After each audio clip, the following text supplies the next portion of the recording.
तर मिलिंद देवरा यांच्या राजीनाम्यानंतर राजकीय वर्तुळात चर्चांना उधाण आलंय।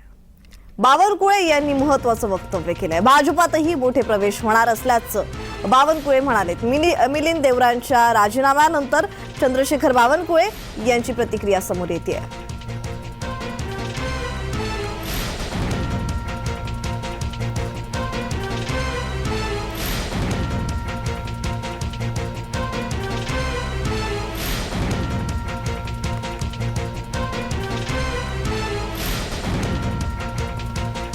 तर मिलिंद देवरा यांनी काँग्रेसच्या सदस्यत्वाचा राजीनामा दिला आणि त्यानंतर राजकीय वर्तुळात चर्चांना उधाण आलेला आहे। मवियामधून तिखट प्रतिक्रिया समोर येत आहेत, तर महायुतीमधूनही प्रतिक्रिया समोर येत आहेत। मिलिंद देवरा मुख्यमंत्री एकनाथ शिंदे यांच्या शिवसेनेत प्रवेश करणार असल्याची माहिती मिळते।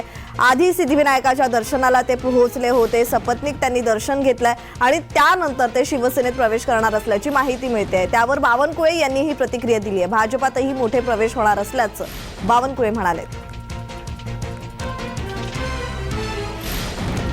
मोठ्या प्रमाणात पक्षप्रवेश होणार आहेत। पक्षप्रवेश काही आवश्यक नाही आहे की लोकसभा आणि विधानसभेचा असला पाहिजे। लोकसभेच्या तोंडावर नेमके किती असे आणखी इन्कम काही सर्वच अजितदादा, देवेंद्रजी आणि एकनाथजीकडे मोठ्या प्रमाणावर असे पक्षप्रवेशाचे आपल्याला काही हादरे महाराष्ट्रात दिसतील आणि ते मोठे हादरे असतील।